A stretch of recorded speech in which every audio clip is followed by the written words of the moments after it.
I read this with some amusement in some ways, because we've seen this act before. The CIA finds a group that it wants to get close to. Right. It finds ways to ingratiate itself with a group. Right. It finds ways to deal with them, and then abandons them. Right. Exactly. So I mean, how did you run across the story? You were in a bookstore, I guess? Well, that was the impetus. Was I was in London in a bookstore, and I saw this map of the Muslim world, and around it on the border were all of these pictures of different mosques. And they were the usual big important mosques you'd expect, but also the Islamic Center of Munich. And I thought, how did this mosque end up there? It's not even the biggest in Germany, let alone Europe or anything like that. And then as I looked into it more, I realized that in the history of political Islam, it was pretty important. And that's because it was the first Western base for the Muslim Brotherhood. So you go into this bookstore, find this map, and you actually visited what became the mosque. Yeah, I visited the mosque, and I realized there were a lot of public documents on this. In Germany, mosques are organized as legal entities, right. and that means that in Germany you have to file the minutes of your meeting, articles of incorporation, everything with the courthouse. So I simply, the oldest journalist trick in the book, go to the courthouse and see what public records are there. And it turned out that the recent meetings of the mosque were very perfunctorily described. The meeting started at 9, the new board was elected at 9:01, and the meeting was adjourned at 9:02. But earlier, in the 60s, 70s, and even up into the 80s, there were these long debates about the direction of the mosque, who was involved, whether it should be so political or not, and that became the first trove of documents that helped reconstruct the history. Now, when did you first get a hint that the CIA was behind this?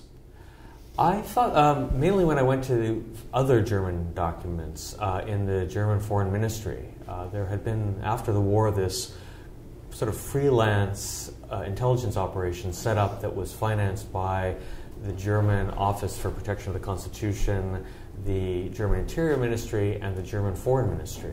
And when it was disbanded in the 60s, the files went to the German Foreign Ministry, which was fortunate because it meant that 30 years later they were declassified and open to the public.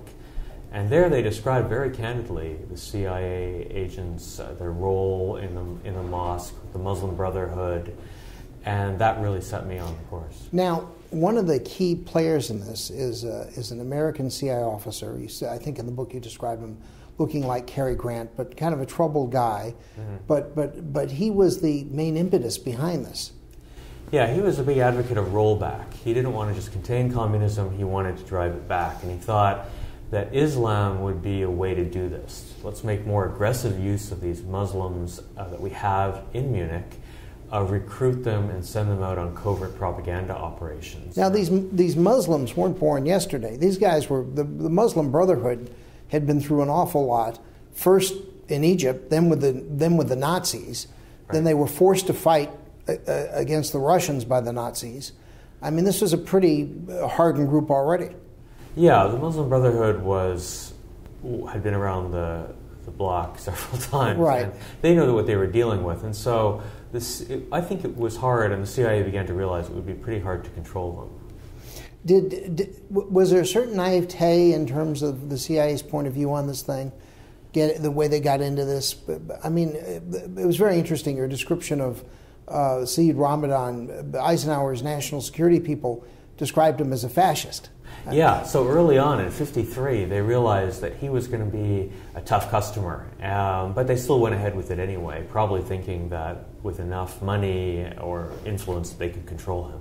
Right, and what's interesting is when they brought him here on that first trip, they didn't tell other government agencies about some of his background. They sort of kept that quiet, and that's sort of another thing the CIA does. But they didn't say that he was close to the Grand Mufti, who was a rabid anti-Semite. Right. Right. So they were trying to have it both ways. Yeah, they were trying to make him into a useful leader in the Muslim world, but not tell a whole story about how, as you said, he was anti-Semitic, he was anti-democratic, and fundamentally at odds with U.S. ideals. How successful were the operations using the mosque? Did it work? It's It's hard to say really whether it worked. I think the problem that the U.S. had was it lost interest in the topic in the early 60s because of the war in Vietnam. And the guy, Dreyer, that I mentioned, the CIA agent, right. He leaves to go to Saigon and head some covert operation projects there. And I think we really only get interested again about 15, 16 years later when the Soviets invade Afghanistan. Then it becomes a big hot topic again. The RAND Corporation does a study that talks a lot about these issues, about the soldiers and how Islam could be used. But for that 15-year period, we kind of lost track of things, and I think that's when the Brotherhood really just took over the whole project. Well, one of the things that, because I had done a book on Berlin Base, which was the CIA, the big CIA frontline station, and one of the things I found interesting about your book is how the entire thing just was shut down, and all the key people were moved to Saigon, and Berlin was just sort of abandoned. It became a backwater instead of the leading CIA frontline base against the Russians.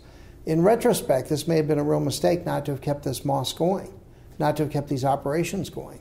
Yeah, I think it shows what happened when we lose track of projects, and we have, I guess like many democracies, we have a short attention span, so we're really interested in this topic, and then we suddenly shift to something else, and then on to something else, and we leave this detritus behind us of problems. Now, one thing that became quite clear in this is that the CIA's habit of recruiting old Nazis to help them was not just limited to the rocket scientists and some of the others. In this case, it became very important. Can you talk about that a little bit? Right. Well, they set up this covert propaganda operation called AMCOM-LIB, the American Committee for Liberation from Bolshevism. And a lot of people are familiar with two of its organizations, Radio Liberty and Radio Free Europe. Right. But they also had this very, very large covert propaganda operation that was also run out of New York and Munich. And they recruited a lot of people. One internal study estimated that 80% of the people that they'd recruited had Nazi backgrounds. And some of this was taken over lock, stock, and barrel. The same people, the same structures, the same nomenclature for the organizations were just taken over right after the war and funded in Munich. And in terms of what happened 15, 20 years later, the mosque operated for how long? Oh, the mosque operated as an intelligence operation probably just for, 10, 20 years, but then the Muslim Brotherhood took it over and runs it up till today. Right. And obviously the Muslim Brotherhood's intentions these days aren't quite the same as U.S. policy. So in a way, this is a lot like what happened in Afghanistan in the 80s, where we temporarily used these people when they were convenient to us, then kind of abandoned them. Now, in terms of the status of the Brotherhood now, where are they in terms of have they been totally absorbed by Al-Qaeda, or is it separate, or is it sort of the intelligentsia of that movement? I'd say the Muslim Brotherhood is, think of it like this: if political Islam is like a tree, the Brotherhood is like the trunk, and out of it grow a lot of branches like Hamas, Al-Qaeda. It's the ideological bedrock. The classic texts of the Brotherhood, some by Sayyid Ramadan, some by Qutb, are the ideological foundation of violence and terrorism and political Islam. As an extraordinarily experienced reporter, award-winning reporter, what's your take on the U.S. policy in trying to root out these things? Do you think that operating in a military way in the Middle East is effective in doing this? Do you think it has any basis in terms of reality? Well, I thought immediately after 9/11 there was probably a case for some sort of military action in Afghanistan to try to get Osama bin Laden and destroy those camps and bases where people were being trained. Kind of a limited action. Yeah, limited action. But I think when you continue, we're now almost going to the second decade pretty soon. I think it's almost a sign of desperation that the U.S. is reaching out again to the Muslim Brotherhood and groups like that to try to solve these problems. I don't think we've successfully countered it through military action. What lesson is there to be learned from this experience for the United States?